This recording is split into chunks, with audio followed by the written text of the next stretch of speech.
Hi, my name is Marcy Trent Long. Welcome to Sustainable Asia.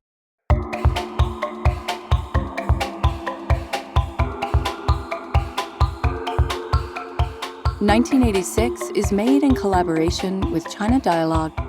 It's a 4-part podcast series about China, oceans, and fish.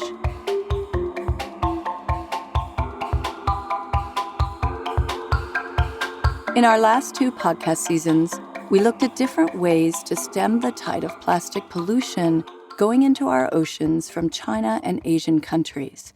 Now we're turning our lens to another ocean-related problem, overfishing. China is the largest exporter and importer of seafood products in the world, but it wasn't always that way.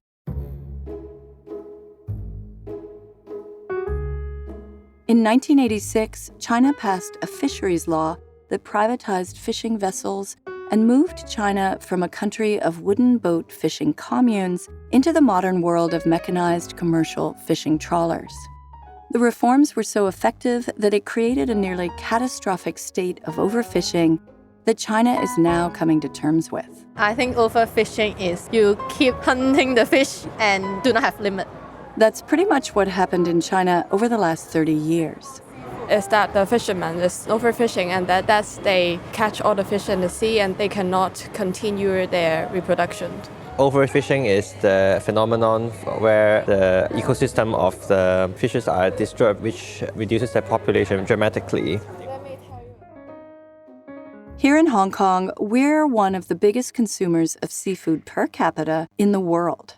Wealthy island and full of people that love all seafood imaginable. It's encouraging that young people who I interviewed understand the problem of overfishing, but I'm not sure if any of us know what to do about it. So the solution to overfishing initially seems quite simple. Basically, you have to count up the fish and estimate how many babies they have in a year, and then make sure that you're taking out fish at the same rate that they're being produced, or a little bit less. Margot Stiles is Chief of Strategy of OCEANA, an international organization that works to save the oceans and feed the world. That's a big task, but it gets broken down this way. OCEANA works to make fisheries more productive, help protect the habitat for fish nurseries, and reduce overfishing. Sounds challenging? It is. Then the next step is to figure out and decide on a limit, a catch limit.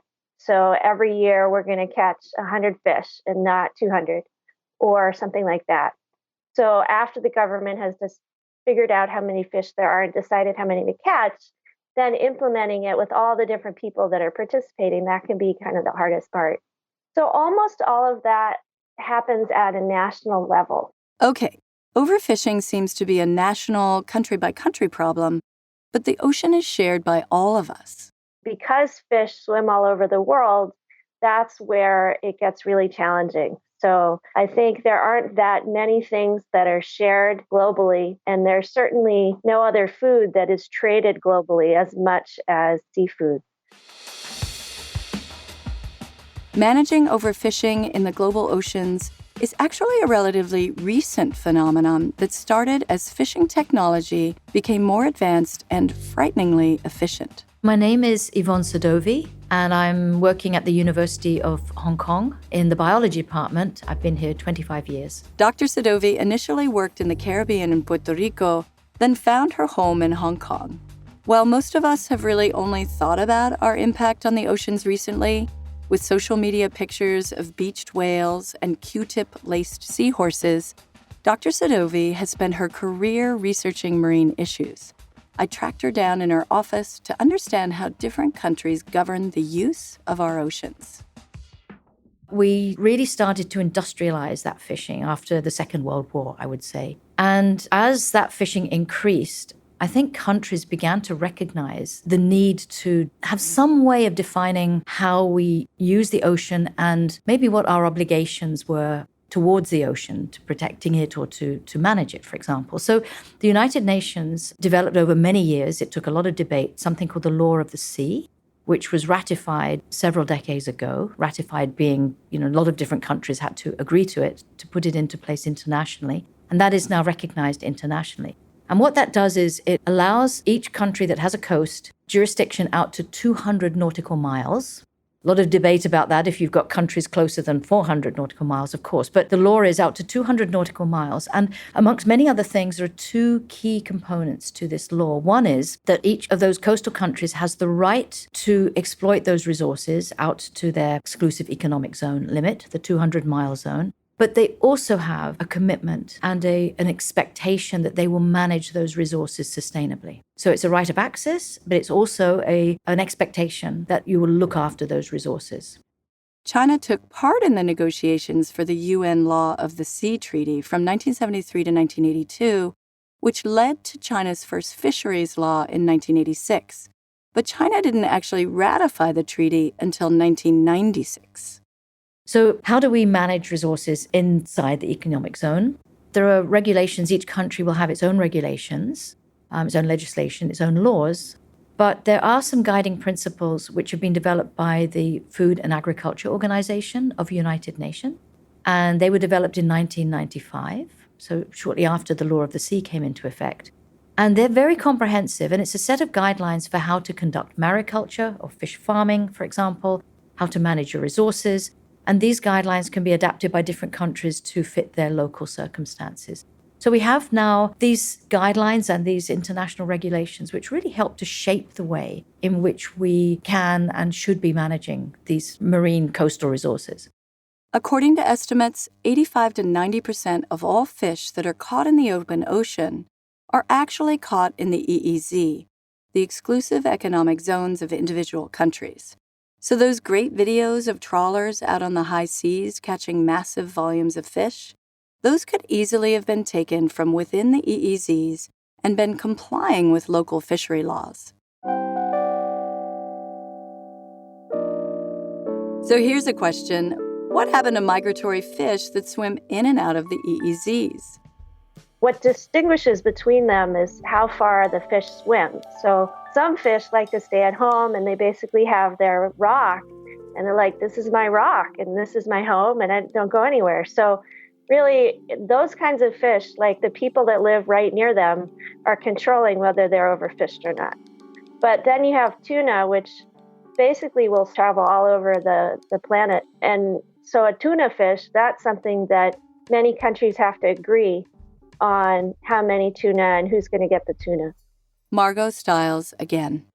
I think there's a global overfishing problem, which is when you add up all the fisheries and all the different countries, many of them have a lot fewer fish than they had in the past.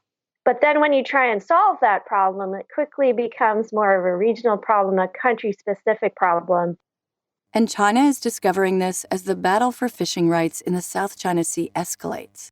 The overfishing dilemma inflames political tensions over who has fishing rights where the 200-kilometer EEZs intersect. China and Vietnam recently gathered to review the Vietnam-China Fisheries Cooperation Agreement, which defines how each country will protect, manage, use, and exploit the natural resources of this overlapping EEZ in the South China Sea. But as large commercial fishing trawlers start to move away from their coastlines and EEZs in search of more fish, what happens? Many countries, particularly China and Spain, Japan, Korea, have large international fleets. But those fleets are probably the most poorly regulated because they're roving around in remote areas. And there's not actually really good international governance on fisheries. All that space out in the middle of the ocean is basically neutral. It's kind of a free-for-all. And, human beings don't tend to do well in that kind of regulatory environment. The UN Food and Agriculture Organization has created guidelines, but there's still no formal agreement to managing the open ocean and its resources. And we're talking about fishing in this episode. But what about sharing the seabeds and mining in the open ocean? Antarctica, clearly a subject for later seasons. For migratory fish species, there are some international agreements that allocate each country's rights to fish species like sharks, swordfish, and all kinds of tuna. So what happens in Asia? So if we just focus on the Asian region, and I guess I would have to say maybe we're talking about Southeast Asia, East China Sea, South Asia. So it's a very large area. And this area is very productive from a fishery perspective. I think it's sort of either the fourth or fifth most productive region in the world. So it's very, very important. It's incredibly important as a food source and a source of livelihood. Yvonne Sadovy again. I would say that over the last 2 to 3 decades, there have been some big changes in the region in the condition of the fishery. And those changes have occurred because of a big increase in fishing. In other words, a lot more boats, a lot more horsepower, a lot more fishermen.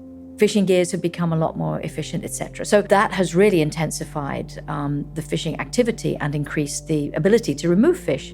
And the projection is that if nothing is done, we're going to lose 50 to 60% of the food, of the livelihoods, all the income and benefits associated with these fisheries, which is very, very serious for the countries in the region. So there's a real need to do something, to do fishery management, to do fishery improvement in some kind of way in the region if we're not to lose those benefits. There's a movement to make fishing practices in the South China Sea more transparent. I earlier mentioned the Vietnam-China Fisheries Cooperation Agreement. Now the Philippines, China, and Vietnam are also considering signing a common fishing agreement on the disputed Scarborough Shoal in the South China Sea. So that's progress on clarifying limits and rules for fishing in the open sea. But more work needs to be done. I'm an ocean conservationist at Environmental Defense Fund. My name is John Mimikakis, and I lead our effort to make oceans sustainable in Asia. John now lives in Singapore and is helping reshape fishery policies throughout Asia. He's become an expert advisor to China on fishery policies. So China's leaders recognize that overfishing is a problem. They know that it's undermining the country's economic interest. And that's why the last 5-year plan, the 13th 5-year plan, calls for reforms in many of China's natural resources, including its marine natural resources.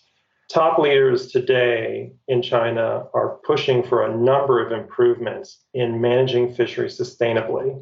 I think, in my opinion, most interestingly, they're also experimenting in trying to apply some of the best practices that other countries have developed and adapting those practices in the Chinese context. So China's not only working through overfishing issues with their neighbors in the South China Sea, they're also looking at the 1986 Fisheries Law and how to break the cycle of overfishing that it's unleashed in their traditional coastal fishing grounds. But as we discussed in the previous season of 8 Million, China often has solid environmental policies at the national government level, but implementing those policies all the way down through 23 provinces, over 1,300 counties, and 1.4 billion people can get a little complicated. In the next episode, we'll look at the history of fishing in China, from the Han Dynasty to present day. There's a reason why Chinese refer to the cradle of their civilization as the home of fish and rice.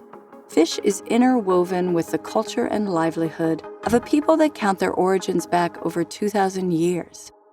Next on episode 2 of 1986.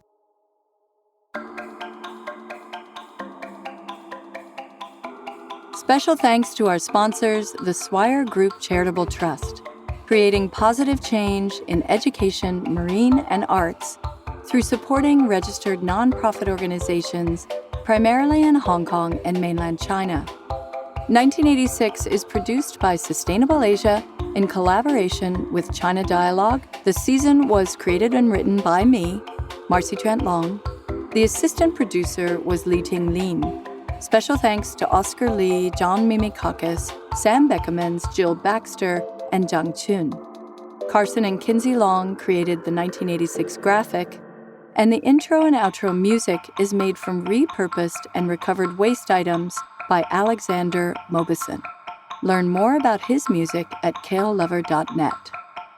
Let's not forget a warm thank you to our voiceovers, Kinsey Long, Annabeth Martins, Ethan Chen, and Andrew Suckley. If you like what you hear, subscribe to the Sustainable Asia podcast, and please give us a rating. Show notes are posted on our website, sustainableasia.co.